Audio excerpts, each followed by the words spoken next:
I'm Andy Miocha and you're watching AnewZ. These are the headlines. COP29 UN Climate Conference in Baku agrees to triple public finance to developing countries.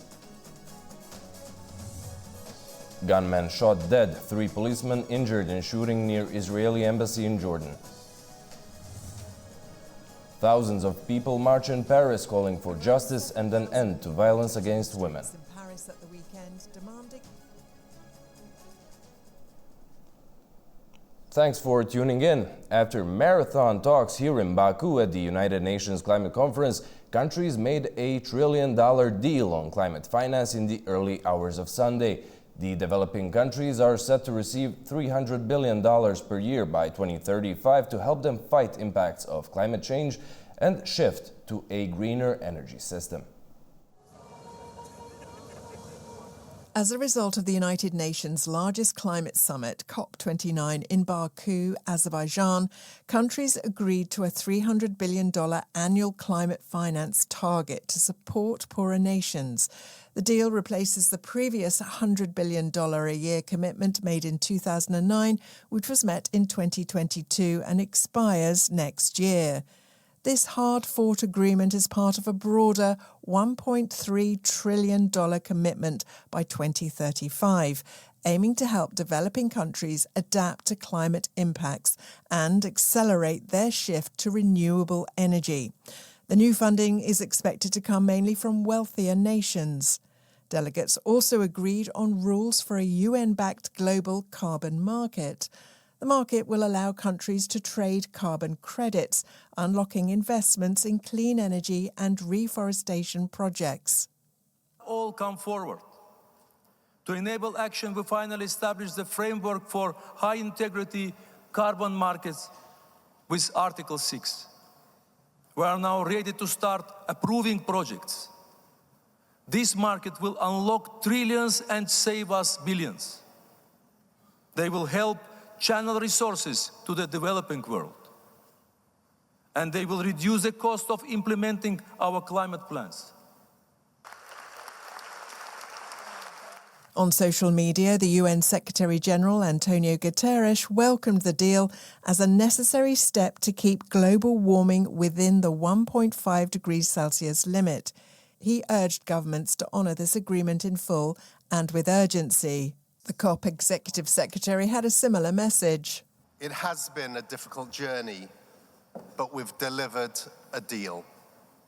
This new finance goal is an insurance policy for humanity amid worsening climate impacts hitting every country. But like any insurance policy, it only works if premiums are paid in full and on time. While some countries were cautious about the deal's impact, others saw it as a step forward. A good outcome. I think it was the best outcome that we could possibly achieve. There's obviously a lot of work that still needs to be done, but I do think it's a step in the right direction.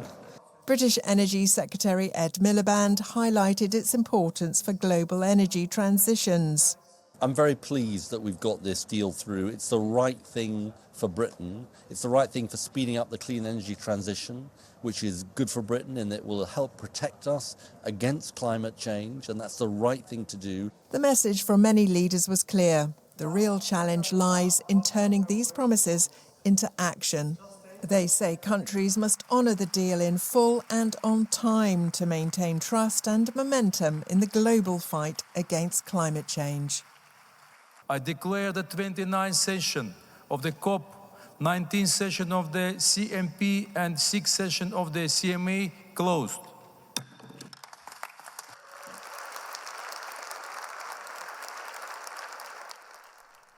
And on the Baku deal, we're speaking live to Parvana Valieva, an Azerbaijani MP and the member of the COP29 organizing committee. Hello, Mrs. Valieva, thank you for joining us. What would you say is important about the finance deal that was made early this morning? Thank you very much for the invitation. And yes, all eyes again on Azerbaijan and its historical achievement in COP29. COP29 developed an ambitious and realistic goal and increased contributor base, Baku COP started a new era, let's say, in climate finance, and it marks a critical step in putting in place the means to deliver a pathway to 1.5 degrees Celsius. With new goal, this finance goal, namely NCQG, new collective quantified goal, the previous core climate finance goal has been tripled and agreed as $300 billion annually and reach 1.3 trillion US dollar by 2035 per year. And with this structure, we really changed the architecture of climate finance, and ambitious, we believe that we very confident that we will reach to the 1.3 trillion goal by 2035. And COP29 and Baku finance goal will be always remembered as a reference point. What kind of short-term and long-term effects are you expecting of the deal? Yeah, the adoption of new climate finance goal marks a transformative step in the global fight against climate change, and this ambition target has immediate and far-reaching implications for how the world mobilizes resources to address the climate crisis. In short term, this new goal sends a strong signal of urgency and commitment. It ensures that more funds are available to address the pressing need of vulnerable nations, communities, from disaster recovery to building resilience against future climate shocks.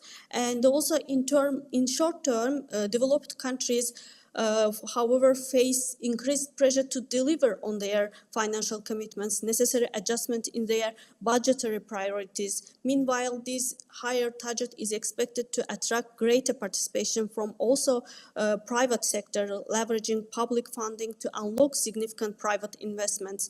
And in long term, the new finance goal, Baku finance goal, will accelerate the transition to sustainable and resilient global economy.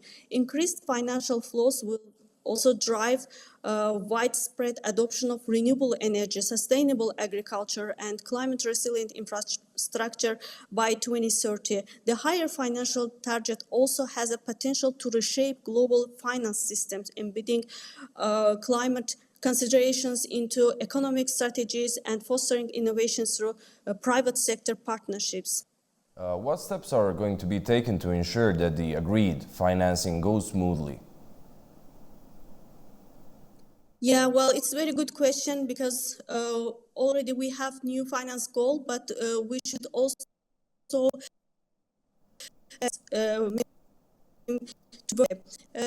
first, it is very critical to establish a transparent framework for allocating the funds at developed nations like mitigation, adaptation, and loss and damage. Ensuring that the funds reach the most vulnerable populations is essential to promote also climate justice. At the same time, the recipient countries need support to build the capacity required to manage and implement these financial resources effectively. Engaging the private sector will be equally important, and climate technology sharing with developing nations is vice versa important. Robust systems to track the flow and impact of climate finance will ensure that funds are used effectively for their intended purposes. And global partnerships, regional alliance, inclusive decision-making processes will ensure that this significant climate commitment achieves maximum impact for sustainable future for all. Thank you so much. Thank you. That was Parvana Valieva, an Azerbaijani MP and member of the COP29 organizing committee, speaking to us on the Baku climate finance deal. In other news, a gunman has been shot dead near the Israeli embassy in Jordan after wounding 3 police officers. The gunman fired at a police patrol near the embassy in Amman late Saturday night. Officers returned fire, killing the perpetrator. The incident occurred in the heavily guarded Rabia neighborhood, known to be a venue of protests against Israel. Over in Spain, in Valencia, thousands of people protested the government's response to the worst flooding in Spain's modern history that claimed more than 220 lives. The demonstrations were led by families and teachers who say that some schools remain closed after the floods hit the country at the end of October. The Regional Teachers Union say that 30 schools remain closed, affecting 13,000 children. According to the regional government, about 32,000 students from flood-hit areas had returned to school. In Paris, thousands marched calling for justice and an end to violence against women. The protest comes as an unprecedented mass rape trial unfolds in Avignon. Around 7,000 people took to the streets in Paris at the weekend, demanding justice and stronger measures to combat violence against women. Saturday's march comes amid the trial in Avignon over the mass rape of Giselle Pellicot, organised by her husband over a period of 10 years. Her husband, Dominique Pellicot, has admitted to drugging his wife and inviting 50 strangers to their house to rape her while she was unconscious. The case has attracted worldwide attention and sparked calls for stronger protection and education to combat violence. There is lots of things to change. There is the education of young boys. Throughout life, we have to change things. It will be hard, but it's possible. The state should really put itself to it. I'm a teacher. I was a teacher. I know what it means to educate children. There is a whole family culture, and everyone should get to it. Not just the state, everyone. Last year, 118 women were killed by their partners in France, and more than 200,000 reported rape or sexual assault. That's according to figures from France's National Observatory for Violence Against Women. Protesters say these numbers are unacceptable and demand immediate action to ensure justice and protection for all women. These demonstrations come ahead of Monday, which marks the International Day for the Elimination of Violence Against Women. In Australia, 138 people were arrested at a climate change protest at the port of Newcastle. The protesters blocked the port in an effort to stop ships carrying coal entering and leaving the country over the weekend.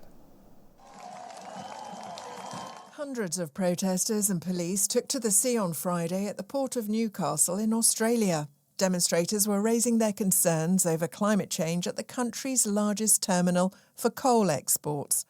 The protest was organised by climate activist group Rising Tide, whose aim was to cause a 50-hour blockade of the waterway. The result, an inbound ship had to abort its mission to reach the port. We're here in Newcastle, we're a singularity, really. It's in a unique place, being the largest coal port in the world, exporting vast amounts of coal. If we can make a difference here, and if we can demonstrate our commitment as a community and as a government to influencing things such that we minimise that can have worldwide implications. And so, what we do here is very, very important. A statement from the Port of Newcastle described the impact of the protest as minimal. Police say they made 138 arrests as protesters crossed police lines and ignored an order to move away from the channel. Australia is the world's second biggest exporter of thermal coal after Indonesia. The United Nations World Food Programme says $16.9 billion will be needed in 2025 to provide food aid to millions facing hunger worldwide. It warns that conflicts, climate disasters, and economic crises are worsening the situation every year. The World Food Programme's new report says 343 million people in 74 countries are experiencing severe food insecurity, a 10% increase from last year. Funding shortages in 2024 have already forced cuts to vital aid programs, leaving some of the most vulnerable without assistance. The program claims that $16.9 billion will be needed in 2025 to assist 123 million people in desperate need. Executive Director Cindy McCain is urging the international community to step up, saying that rising humanitarian needs demand stronger financial and diplomatic action. As the world unites against the climate crisis, plastic waste has taken center stage for some environmental campaigners. Informal waste collectors, indigenous groups and youth marched in the South Korean city of Busan, calling for stricter global action against plastic pollution. Banners reading "Cut plastic production" and "Drastic plastic reduction now" were held high as thousands marched through the streets near the Busan Exhibition and Convention Center. The protest came ahead of the fifth session of the Intergovernmental Negotiating Committee, known as the INC5, which is set to begin on Monday, where delegates will discuss a legally binding global agreement on plastic pollution. So we're here with Greenpeace and our allies in the Break Free from Plastic movement to represent the millions of people around the world that are demanding that world leaders address plastic pollution by reducing the amount of plastic that we produce in the first place. The activists are pushing for a culture of reusable containers, emphasizing their importance of reducing plastic waste. Some held plastic containers symbolizing wombs, with microplastic and a baby inside, accompanied by a letter reading, "Wombs under siege, microplastics are already affecting our babies." I made this hat because I wanted to show how much plastic waste was being abandoned at sea and now becoming a big issue. Our living creatures are being affected by plastic pollution. The debate at future UN climate talks is expected to center on whether the deal should aim to reduce production, while such major producers as Saudi Arabia and China have previously advocated for prioritizing less contentious strategies, such as waste management. That's all from us here in Baku for now. Thank you and keep watching AnewZ.